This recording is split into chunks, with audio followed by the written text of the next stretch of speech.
Good morning, my dear students.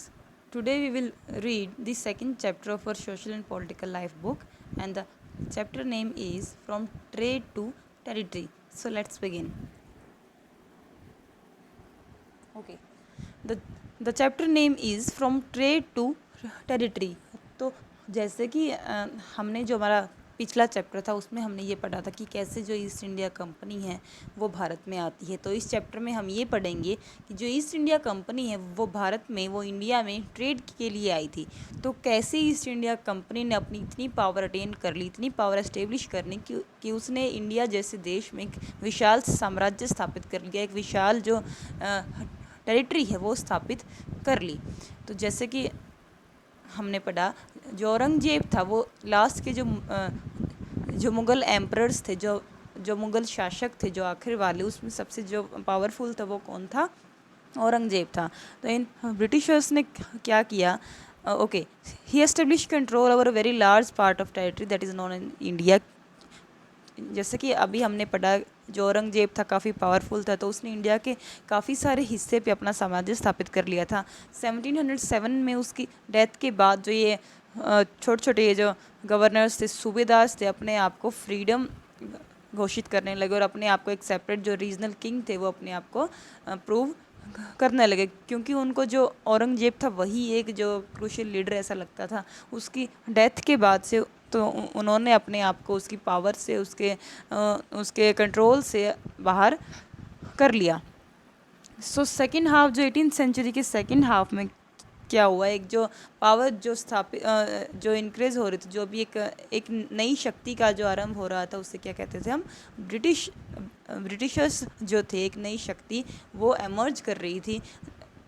लेकिन क्या होता है, ये जो ब्रिटिशर्स थे ये हमारे देश में, इंडिया में कोई साम्राज्य स्थापित करने के लिए नहीं आए थे, कोई टेरिटरी स्थापित करने के लिए नहीं आए थे, परंतु ये किस लिए आए थे? एक अपनी ट्रेडिंग कंपनी के लिए आए थे, सिर्फ यहाँ पर व्यापार करने के लिए आए थे। तो हम अपने आने वाले चैप्टर में हम ये पढ़ेंगे कि कैसे जो ईस्ट इंडिया कंपनी जो यहाँ पे सिर्फ व्यापार करने के लिए आई थी, इतने बड़े साम्राज्य की मालिक बन जाती है। ये जो आपको पिक्चर दिखाई दे रही है, इसमें जो मुग़ल बादशाह हैं बहादुर शाह जफ़र और उसके जो बेटे हैं उनको हथकड़ी लगाई गई है 1857 के रेवोल्यूशन के बाद। सो ये एक मैप है जिसमें आपको दिखाया गया है कि जो ईस्ट इंडिया कंपनी है वो कैसे इंडिया आई, और ये अदर्स जो रूट्स वो आपको दिखाए गए हैं कि east India rather than east India company, जो पुर्तगीज़ थे या फिर फ्रांस थे, जो डच थे, वो किस किस रास्ते से वो इंडिया आए। सो 1600 में जो ईस्ट इंडिया कंपनी थी उसने एक चार्टर था, एक घोषणा पत्र साइन करवा लिया इंग्लैंड की महारानी से, क्वीन एलिजाबेथ से, कि वो लोग जो सोल राइट वो सिर्फ अकेले ही क्या हैं, जो ईस्ट में व्यापार करने के अकेले हकदार हैं। पर ये जो उन्होंने चार्टर साइन करवाया था, ये चार्टर उन्होंने साइन करवाया था जो अदर जो जो ब्रिटेन में जो अदर ट्रेडिंग कंपनी है वो वहाँ जाकर वो वहाँ पे व्यापार जो है नहीं कर सकती। पर ये मीन्स सिर्फ जो ईस्ट इंडिया कंपनी ही है वो भी सिर्फ वही इंडिया में जाके, हिंद महासागर में जाके व्यापार कर सकती है या इंडिया में आके व्यापार कर सकती है। पर ये जो रॉयल चार्टर था, ये जो शाही जो घोषणा पत्र था, ये सिर्फ किसके लिए था? ये सिर्फ इंग्लैंड वालों के लिए था। ये जो अदर्स जो ईस्ट इंडिया कंपनी के अलावा पुर्तगीज़ थे, पुर्तगीज़ में सबसे स्पेशली सबसे पहले नाम आता है वास्को डी गामा का, जो एक पुर्तगीज़ एक्सप्लोरर थे, जो एक जिन्होंने पानी के रास्ते का जो एक रूट था उन्होंने वो फाइंड किया था इंडिया तक पहुंचने का। तो पुर्तगीज़ आ गए थे इंडिया में थ्रू इंडियन ओशन, उसके अलावा डचीज़ आ गए थे, उसके अलावा और कौन आ गया था? उसके अलावा आ गए थे फ्रेंच। तो ये सभी जो 3 ट्रेडिंग कंपनीज थी ये भी थ्रू इंडियन ओशन से इंडिया में आ चुकी थी, और ये भी व्यापार की खोज में अपने व्यापार को इंक्रीज़ करने के लिए इंडिया में आई थी। जो पुर्तगीज़ थे वो ऑलरेडी वहाँ पे स्थापित हो चुके थे, उनका बेस बन चुका था। गोवा 1498 में जो वास्को डी गामा थे उन्होंने सी रूट की खोज की थी। अब यहाँ पे प्रॉब्लम एक ये थी कि ये जो सभी ट्रेडिंग कंपनीज थी उनका सिर्फ एक ही मोटिव था, जो इंडिया की जो कॉटन थी और सिल्क थी उसकी यूरोप की मार्केट में काफ़ी अच्छी डिमांड थी, और वो इसी के ट्रेडिंग के लिए वो यहाँ पर आए थे। उसके अलावा जो पेपर है, क्लोव्स है, लौंग है, काली मिर्च है, इलायची और दालचीनी, इनकी भी वहाँ पे ग्रेट डिमांड थी। तो इन्हीं का कंपटीशन जो था यूरोपियन कंपनीज़ के बीच में चल रहा था। बट एक मेन प्रॉब्लम ये थी, क्योंकि ये सभी जो कंपनीज थी एक ही चीज़ के लिए फ़ाइट कर रही थी, पर इनके लिए ये पॉसिबल नहीं था सबका एक साथ फलना फूलना। तो तो इन्होंने इनको ये लगा कि ये एक दूसरे को डिस्ट्रॉय करके, ये एक दूसरे का जो मतलब अपनी जो राइवल जो कॉम्पिटिटर्स थे उनको एलिमिनेट करके ही फ्लोरिश ये कर पाएंगे। तो इस वजह से अपने ट्रेड को इंक्रीज़ करने के लिए इनके बीच में क्या हुआ, लड़ाइयाँ होने लगी। तो 17th और 18th सेंचुरी में इन्होंने क्या किया, इन्होंने एक दूसरे के जो सामान वाले वो जहाज़ थे उन्होंने सैंक करना स्टार्ट किया, इन्होंने डुबोना स्टार्ट किया। जो इनके रूट्स थे इन्होंने उनको ब्लॉक करना स्टार्ट किया।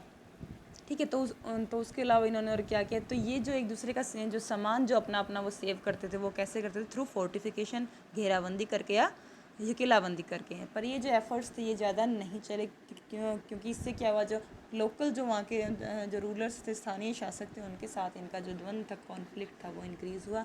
उसके बाद अभी देखो आगे क्या होता है। उसके बाद जो सबसे पहले जो ईस्ट इंडिया कंपनी ने जो अपना ट्रेड स्टार्ट किया था, वो था रिवर जो हुगली नदी थी बंगाल के 1651 में उन्होंने अपनी फ़र्स्ट फैक्ट्री वहाँ पे लगाई थी। ठीक है, और क्योंकि वहाँ पे उनका जो और साथ ही जो इनकी फैक्ट्री थी उनके साथ ही उनका वेयर हाउस था, साथ ही उनका ऑफिसर जहाँ पे उनके ऑफिशियल्स बैठते थे। वेयर हाउस मीन्स एक स्टोर हाउस था, जहाँ पे जो सामान वो अपने देश में ले जाने वाले थे, एक्सपोर्ट कर रहे थे इंडिया से, वो उस सामान को वहाँ पर वो रखते थे। जैसे जैसे जो ईस्ट इंडिया कंपनी का जो ट्रेड था इंक्रीज़ होने लगा, उन्होंने अपने ऑफिसर्स को, जो उनके साथ और जो काम करने वाले थे, उनको ये परsuade किया, इस चीज़ के लिए उनको मनाया कि वो लोग जो अपनी सेटलमेंट है वो अपनी फैक्ट्री के आसपास ही करें, वहीं वो लोग रहें। ठीक है, ताकि इससे उनका जो व्यापार है उनको एनहेंस करने में उनको कुछ फ़ायदा मिल सके। 1696 तक उन्होंने क्या किया, उन्होंने जो ज़मीन उन्होंने जो बंगाल से मांगी थी, वहाँ पे उन्होंने क्या बनाना स्टार्ट किया, फैक्ट्री तो उन्होंने पहले ही बना ली, तो वहाँ पे उन्होंने फोर्ट बनाना स्टार्ट किया, किले बनाना स्टार्ट किए। 2 साल के अंदर उन्होंने क्या किया, जो जो मुग़ल ऑफिशियल्स थे, अधिकारी थे, उन्होंने उनको रिश्वत दे के अपने आसपास की जो उनके जो गांव लगते थे, सबसे पहले जिस गांव का जिसमें नाम आता है वो है कालीकट, जिसे अभी हम कहते हैं कोलकाता के नाम से जानते हो, उसके जो जमींदारी अधिकार थे अपने हाथ में ले लिए। और उन्होंने औरंगजेब से एक फरमान साइन ये करवा लिया कि वो लोग अंग्रेज़ों को, ईस्ट इंडिया कंपनी को इस सोली एक राइट दे दे कि वो लोग वहाँ पे विदाउट टैक्स ट्रेड वो कर सकते हैं। पर ये जो ईस्ट इंडिया कंपनी थी वो काफ़ी कहती हैं मैनिपुलेटिंग थी वो, मतलब वो चीज़ों को वो चेंज अपने हिसाब से वो करना जानती थी। ठीक है, तो उन्होंने ये जो औरंगजेब ने फरमान दिया था, जिसमें सिर्फ ईस्ट इंडिया कंपनी को ही ये अधिकार था कि वो बिना टैक्स दिए, बिना ड्यूटी दिए वो क्या कर सकती थी, ट्रेड वो कर सकती थी। परंतु जिसके जो अधिकारी थे, ऑफिशियल्स थे कंपनी के, जो अदर्स जो अपना प्राइवेट ट्रेड करते थे, उन्होंने भी ड्यूटी पे करने से इनकार कर दिया, जिसकी वजह से जो बंगाल के नवाब थे मुर्शिद कुली का, उन्होंने प्रोटेस्ट करना स्टार्ट कर दिया। ये जो पिक्चर है ये वहाँ का उस टाइम का विलियम सिम्पसन ने ये बनाई है, जो मद्रास में जो उस टाइम व्यापार हो रहा था सी रूट के थ्रू, ये उसको शो कर रही है। How trade led to battles, तो व्यापार की वजह से कैसे बैटल स्टार्ट हुए, कैसे लड़ाइयाँ स्टार्ट हुई। तो 18th सेंचुरी के स्टार्टिंग में जो द्वंद्व था वो बंगाल के जो नवाब थे और कंपनी के बीच में इंक्रीज़ होने लगा, क्योंकि ये जो फरमान ये जारी किया था वो औरंगजेब ने जारी किया था। उसकी डेथ के बाद जो अदर जो बंगाल के जो नवाब हुए, मुर्शिद कुली खां के बाद मुर्शिद कुली खां के बाद ये अलीवर्दी खां हुए, उसके बाद सिराजुद्दौला हुए, ये जितने भी जो नवाब थे ये ईस्ट इंडिया कंपनी के अगेंस्ट थे, क्योंकि वो कोई टैक्स नहीं देते थे। तो वो लोग, जिससे क्या आ रहा था, जो बंगाल का जो रेवेन्यू था वो कम होता जा रहा था। ठीक है, तो इसलिए ये सभी जो थे वो ईस्ट इंडिया कंपनी के इसके अगेंस्ट थे। तो ये सभी जो रूलर्स थे इन्होंने क्या किया, ईस्ट इंडिया कंपनी को ट्रेड करने का जो अधिकार था वो रोक दिया। मेनली जो सिराजुद्दौला था वो उनके कम्प्लीटली अगेंस्ट था, तो सिराजुद्दौला ने इनके अगेंस्ट क्या किया, विरोध स्टार्ट कर दिया। और जब सिराजुद्दौला वहाँ का नवाब बना, बंगाल का नवाब बना, तो उसने क्या किया, ईस्ट इंडिया कंपनी से उसके वो जो पहले जितनी भी उसको छूट मिली हुई थी ट्रेड की, ड्यूटी की, वो सभी उनसे वापस ले ली। कॉइन्स जो वहाँ पे ये लोग ये बना रहे थे उनसे, तो वो कॉइन्स ढालने का जो जो अधिकार था उनसे वापस वो ले लिया। फोर्टिफिकेशन जो किलाबंदी कर रहे थे वो अधिकार उनसे वापस वो उन्होंने ले लिया। इसके अलावा जो सिराज सिराजुद्दौला था, उसने कंपनी के ऊपर ये आरोप लगाया कि उन्होंने उनको धोखा दिया है, जिसकी वजह से, क्योंकि वो टैक्स नहीं दे रहे हैं, उन्होंने जो औरंगजेब का फरमान था उसने उसको अपने हिसाब से मैनिपुलेट किया है, जिसकी वजह से जो क्या है बंगाल का जो रेवेन्यू है उसको काफ़ी लॉस हुआ है। पर ये जो कंपनी के जो ऑफिशियल्स थे उन्होंने इस चीज़ को बहुत ही गलत वे में लिया। गलत वे में मीन्स, तो उन्होंने ऑब्वियसली ये उनके लिए एक बहुत ही रॉन्ग वे में उनके हिसाब से सारी चीज़ें जा रही थी, उनके हिसाब से कुछ नहीं जा रहा था। तो उन्होंने क्या किया, इस चीज़ को ऐसे जस्टिफाई किया कि आप लोग जो आपके जो अधिकारी हैं बंगाल के नवाब के लिए, उसने ये चीज़ें ये यूज़ की, एक चिट्ठी लिखी, उसमें उन्होंने लिखा कि आपके जो अधिकारी हैं ये बेतुकी मांगे कर रहे हैं, इससे हमारा ट्रेड फ्लोरिश नहीं कर पाएगा, हम फल फूल नहीं पाएंगे। कोई भी ट्रेड तभी फल फूल सकता है जब आप लोग हम पर से जो ड्यूटीज़ हैं वो रिमूव कर ले। और इतनी सारी ये जो कन्फ्लिक्ट्स हो रहे थे ब्रिटिशर्स और जो मीन्स जो ईस्ट इंडिया कंपनी थे, जो नवाब थे उस टाइम के, पिछले जो 3 नवाब थे, इन तीनों ये जो पहले वाले जो नवाब थे, अभी जो राइट नाउ जो भी वो नवाब था सिराजुद्दौला, इनके बीच में ये जितने भी द्वंद्व हो रहे थे उसकी वजह से क्या हुआ, बैटल ऑफ पलासी जो था, पलासी का फेमस जो युद्ध था वो आरंभ हुआ। तो जब अली वर्दी खां की डेथ हुई 1756 में, सिराजुद्दौला क्या बना, बंगाल का नवाब बना। The company was worried about his power and keen on puppet. तो कंपनी को बहुत चिंता हुई, क्योंकि जब अली वर्दी खां की डेथ हुई तो इन्हें पता था जो अगला आने वाला नवाब था वो कौन था, सिराजुद्दौला था। उन्होंने बहुत कोशिश की कि अपने हिसाब का कोई पपेट सा, अपना कठपुतली सा वो नवाब आगे हो, पर ऐसा ना हो सका। और कौन बन गया नवाब, सिराजुद्दौला नवाब बन गया। उसने नवाब बनते क्योंकि किसी से डरता नहीं था, तो कंपनी की जितनी भी छूट थी वो बंद कर दी। और इसने कंपनी को साफ बोला कि हमारे पॉलिटिकल अफेयर्स में अपनी टांग मत अड़ाओ, अपनी जो फोर्टिफिकेशन है, जो किलाबंदी है उसको रोक दो, और हमारे जो जितने भी रेवेन्यू आपके रहते हैं वो सब हमें पे करो। पर जो ईस्ट इंडिया कंपनी थी वो कहाँ मानने वाले थे। तो जब ईस्ट इंडिया कंपनी ने इसकी एक भी बात नहीं मानी, तो इसने अपने 30,000 सोल्जर्स के साथ जो इन अंग्रेज़ों की जो फैक्ट्री थी कासिमपुर पे, उस पर हमला बोल दिया।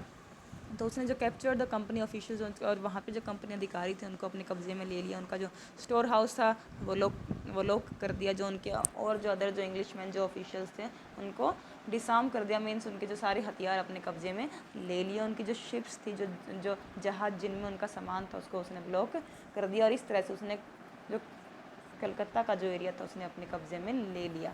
तो जैसे ही जो अदर ऑफिशियल्स थे कंपनी को, उनको ये पता लगा कि जो कलकत्ता है उनके हाथ से चला गया, तो उन्होंने रॉबर्ट क्लाइव के कमांड में उन्होंने क्या किया, अपनी जो नौसेना जो थी उसके अगेंस्ट खड़ी की। 1757 में रॉबर्ट क्लाइव जो था वो खुद कंपनी की तरफ से इसके अगेंस्ट उसने युद्ध किया।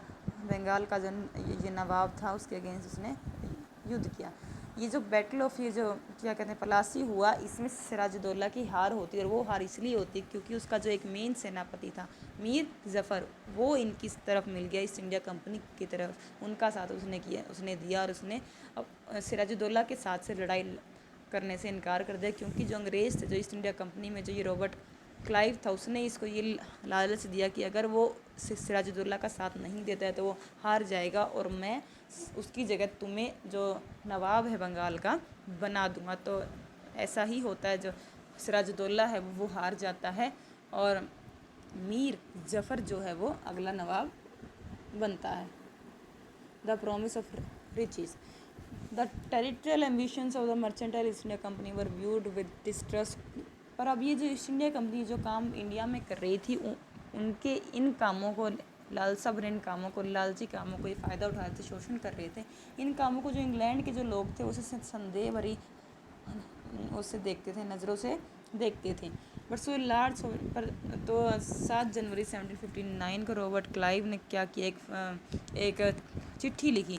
उसमें इसने ये चिट्ठी लिखी, जो ब्रिटेन की जो संसद थी उसको ये चिट्ठी उसने लिखी कि इतना जो बट सो लार्ज सॉवरेनिटी में possible be an object to extensive for mercantile company, कि एक व्यापारिक जो कंपनी है उसके लिए इतनी सारी जो संप्रभुता, मतलब ये जो हमने अधिकार ये जमाए हैं यहाँ पे बंगाल में, हमने जो अधिकार ये जमाए हैं, ये बहुत कोई छोटी बात नहीं है। अब ये मैं आप पे छोड़ता हूँ कि आपको क्या चाहिए।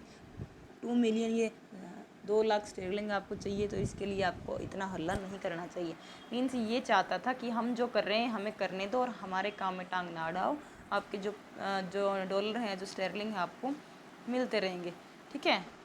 पलासी का जो युद्ध हुआ था उसमें सिराजुद्दौला हार जाता है और मीर जफ़र जो है वो क्या बनता है, आगे नवाब बनता है। कंपनी जैसा चाहती थी कि भाई एक नवाब ऐसा हो जो कठपुतली जैसा, जो उनकी सारी बात माने, हाँ में हाँ मिलाए, ना में ना मिलाए। थोड़े दिन तो ये वही काम करता है, ये मीर जफ़र जो है वही काम करता है, पर ज़्यादा टाइम तक ये भी इनका साथ ये नहीं देता है, क्योंकि जैसा कि कंपनी को लग रहा था कि इसको भी अपनी इमेज जो है, अपनी जो प्रजा थी, इसको ये दिखानी होती है कि भाई हाँ मैं बहुत अच्छी तरह से काम कर रहा हूँ। इस वजह से ये जो कुछ काम ऐसे ये कर दिया करता था जो इनकी तरह के, जो इन्हें पसंद नहीं थे। इस वजह से फिर ये क्या करते हैं, इसको गद्दी से उतार देते हैं और फिर किसको बनाते हैं अगला किंग, अगला नवाब किसको बनाते हैं, फिर ये किंग बनाते हैं मीर कासिम को। पर ये जो मीर कासिम है वो भी इनके अकॉर्डिंग काम नहीं करता है, तो उसके लिए क्या करते हैं, when Mir Qasim complaint he is in turn was defeated in battle fought at Buxar. तो ये उसके खिलाफ मीर कासिम के साथ ईस्ट इंडिया कंपनी क्या करती है, फिर फाइट करती है, जिसे हम बक्सर की जो फाइट है उसके नाम से जानते हैं, बैटल ऑफ बक्सर के नाम से हम जानते हैं। और ये बैटल ऑफ बक्सर हुआ था 1764 में हुआ था ये, ठीक है। तो उसके बाद ये फिर क्या करते हैं, मीर जफ़र को फिर से बना देते बंगाल का नवाब बना देते। पर इस बार चेंज ये था, इस बार उस नवाब को नवाब बने रहने के लिए 5 lakh every month east India company को देने होते थे। इससे क्या होता था, ईस्ट इंडिया कंपनी का फ़ायदा था, इससे उनको पैसे और मिल जाया करते थे, अपनी फंडिंग के लिए, अपने ट्रेड के लिए उनको और पैसे मिलने लगे। पर 1765 में क्या हुआ, जो मीर जफ़र था उसकी डेथ हो गई। अब कंपनी ने ये डिसाइड किया, जो उसके जो पहले एक्सपीरियंस थे, जो पहले वाले जो नवाब थे उनको देखते उसने ये डिसाइड किया कि और किसी को अगर हम नवाब बनाते हैं तो वो हमारी आधी बातें मानेंगे, आधी नहीं बातेंगे। इससे अच्छा है we must indeed became nawab our self, कि हमें खुद ही क्या बनना पड़ेगा, नवाब आगे बनना होगा। फाइनली इन 1765 में क्या होता है, जब मुगल एम्परर अपॉइंटेड कंपनी जो है कंपनी को ही क्या बना देती है, Diwan of the provinces of Bengal प्रांत का दीवान कंपनी को ही अपॉइंट कर दिया जाता है 1765 में। अभी क्या थी, उससे पहले क्या था, अभी इनकी जो मेजर जो सबसे बड़ी समस्या थी उसका समाधान इन्होंने खुद कर लिया था ना, अभी इन्हें कोई रोकने टोकने वाला था। इससे पहले क्या होता था, अगर उन्हें कोई भी सामान बंगाल से ख़रीदना होता था तो जो ब्रिटेन से सोना चांदी था उसके इन ल्यू में, उसके बदले में ये लोग सामान खरीदते थे, क्योंकि उनके पास इंडिया को बेचने के लिए कोई चीज़ तो थी नहीं, ठीक है। उनकी प्राइसेस होते थे हाइयर, और हमारे यहाँ इतने हाई प्राइसेस में कोई चीज़ लेगा नहीं, तो इनके पास बेचने के लिए कोई चीज़ थी नहीं, तो इनको सोना चांदी का यूज़ करना पड़ता था। पर अब इनकी वो समस्या भी सॉल्व हो गई। This was because at this time Britain है the outflow of gold from Britain. अब क्या था, जो ब्रिटेन से जो सोने की जो निकासी थी, जो सोने का जो निकलना था वहाँ से आ रहा था, वो बंद हो गया। अभी क्या था, उनको उल्टा क्या मिल रहा था, इंडिया से रेवेन्यू मिल रहा था, और उनके जो सारे खर्चे थे वो बंगाल से जो इनको रेवेन्यू हो रहा था वो उनसे वो पूरे कर रहे थे, साथ ही इनकी ट्रेड में, इनकी फैक्ट्री में ये वही पैसा लगा रहे थे। Company officials became nawab. What did it mean to be nawab? It mean to of course the company acquire more power and authority. अब वो क्या था, जो कंपनी के अधिकारी थे वो खुद क्या बन बैठे थे, नवाब।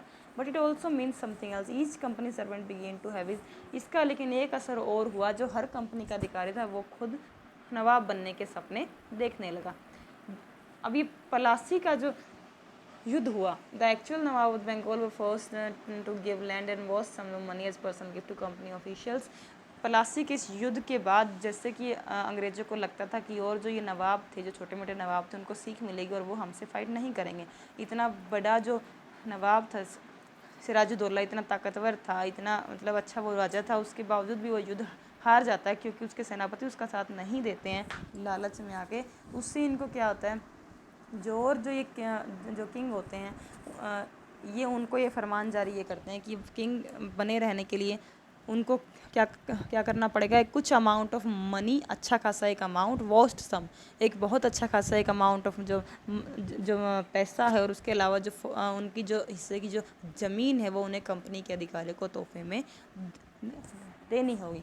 रॉबर्ट क्लाइव जो उस टाइम वहाँ का गवर्नर था, अब ये खुद देखो उसका कितना अच्छा भाग्य था कि जब वो इंग्लैंड से यहाँ पे आया था, मद्रास आया था 1743 में, वो सिर्फ 18 साल का, और जब 1767 में जब वो यहाँ से गया था तो उसकी जो नेट वर्थ थी वो कितनी थी, 4,01,102 के अराउंड पे, जो यूरोपियन जो पाउंड उसकी ये क्या थी, संपत्ति थी।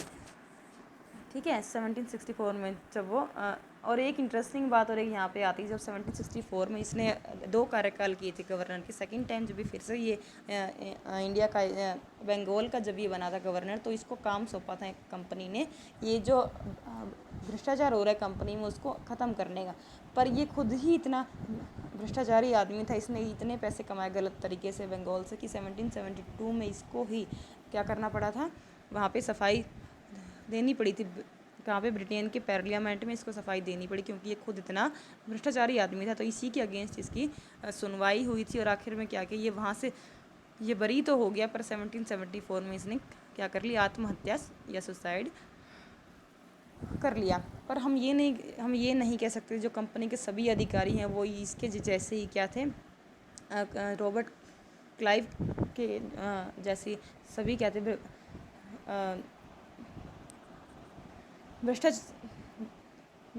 सभी क्या थे, भ्रष्टाचारी थे इसकी तरफ। पर क्या हुआ, मैनी डाइड, पर क्योंकि ये लोग इंडिया में इतना शोषण इन्होंने वहाँ के लोगों का किया, इतनी बीमारियाँ इनको लगी, many died in early death, काफ़ी सारे जो ऑफिशियल्स थे वो कैसे मर गए, काफ़ी सारी उनको बीमारियाँ हो गई, युद्ध में वो लोग मारे गए। तो इस तरह से जो काफ़ी जो डिसऑनेस्ट थे, जो काफ़ी जो करप्ट थे, वो लोग ऐसे मर गए। जो लोग जो लाइक काफ़ी से ऐसे भी ऑफिसर्स थे ईस्ट इंडिया कंपनी में जो साधारण परिवारों से आते थे, जो सिर्फ थोड़ा सा व्यापार करने के लिए, अपनी सिर्फ एक अच्छे तरीके से व्यापार करने के लिए वहाँ पे आए थे। और ये लोग समझदार थे, जो थोड़ा बहुत पैसा यहाँ से कमा के वापस गए और उन्होंने अच्छी खासी एक ज़िंदगी जी थी। पर जो ये जो सही वाले जो लोग, साधारण परिवार के जो लोग थे, जो सिंपल फैमिली से आते थे, तो ये जो लोग थे इनको वहाँ पे क्या बोलते थे, नबोब्स, नवाब की जगह इनको वहाँ पे क्या बोलते थे, नबोब्स। और इनका जो कार्टून्स वगैरह में हर जगह मजाक उड़ाया जाता था वहाँ पे, इंग्लैंड में भी। Companies rule extent. So if we analyze the process of annexation of Indian states by the East India Company 1757-1857, certain key aspect emerged. The company rarely launched a direct military attack on an unknown territory. तो अब क्या 1757 से 1857 जो company जो थी वो नहीं चाहती थी कि ये बेवजह कोई अटैक करे, बस ये वहाँ पे व्यापार करना चाहती थी और अपना जो सोशल आर्थिक रूप से लूटना चाहती थी। बक्सर का जो युद्ध हुआ था 1764 में, मीर कासिम के बाद से इन्होंने उसके बाद से क्या स्टार्ट किया, रेजिडेंट अपॉइंट करना स्टार्ट किया। रेजिडेंट मीन्स जो वहाँ का जो कंपनी का एक अधिकारी को वो जैसे मीर कासिम भी है वहाँ पे, उसके साथ में क्या बना दिया, वहाँ का रेजिडेंट बना दिया। मतलब सारी अथॉरिटी जो थी उनके हाथ में होती थी, जो वहाँ का रेजिडेंट बनता था। ठीक है, बंगाल की अथॉरिटी उसके हाथ में, रेजिडेंट के हाथ में सिर्फ नाम का जो वहाँ पे होता था, जो नाम का वो लोग वहाँ पे रखते थे सिर्फ नवाब। सारी अथॉरिटी किसके हाथ में थी, कंपनी के हाथ में थी। ठीक है, the company was supposed to maintain for the purpose of the protection if the Indian rulers failed to make the। अब क्या था, रेजिडेंट उन्होंने बनाया, उसके अलावा क्या थे वहाँ पे, नवाब भी थे, पर फिर भी वो जो उनके ऊपर वो क्या थोपी गई, सहयोग संधि। सहयोग संधि मीन्स, ठीक है, तो उनके खिलाफ एक संधि है, सब्सिडरी जो अलायंस हम जिसे कहते हैं, एक सहयोग संधि उनके ऊपर थोपी गई। उसके अकॉर्डिंग अगर वो सहयोग नहीं करते हैं, पैसा उन्हें नहीं देते हैं, जो ज़मीन का हिस्सा उन्हें नहीं देते हैं, तो उन्हें नवाब भी बने रहना नहीं दिया जाएगा, उनको उठा के फेंक दिया जाएगा। ठीक है, तो एक सहयोग संधि उनके ऊपर वहाँ पर थोपी जाने लगी। ठीक है, फॉर एग्ज़ाम्पल रिचर्ड जो वेल्सवे था, कहाँ का था वो था गवर्नर, हैदराबाद का था। ठीक है, तो जब वहाँ का जो नवाब था उसने सहयोग संधि का जो पैसा था वो देने से इनकार कर दिया, तो उसकी जो ज़मीन थी उसको हथिया लिया गया और उसको अपने जो इलाका वो खाली करना पड़ा। What power did the resident है, तो वहाँ का जो रेजिडेंट के बारे में बता रहे हैं। जो जेम्स मिल था, एक अर्थशास्त्री था, एक फिलोसफर था, उसने क्या डेफिनेशन दी है रेजिडेंट की, कि वो इंसान जिसके पास सारी पावर होती थी, हु इज़ रियली एक किंग ऑफ ए कंट्री, मतलब एक छोटी सी रियासत का जो मालिक होता था वही रेजिडेंट होता था। नाम का नवाब होता था और काम का कौन होता था? रेजिडेंट, जो ईस्ट इंडिया कंपनी का एक आदमी होता था, जो सारे पॉलिटिकल और इकोनॉमिकल जो अफेयर्स था वो देखता था।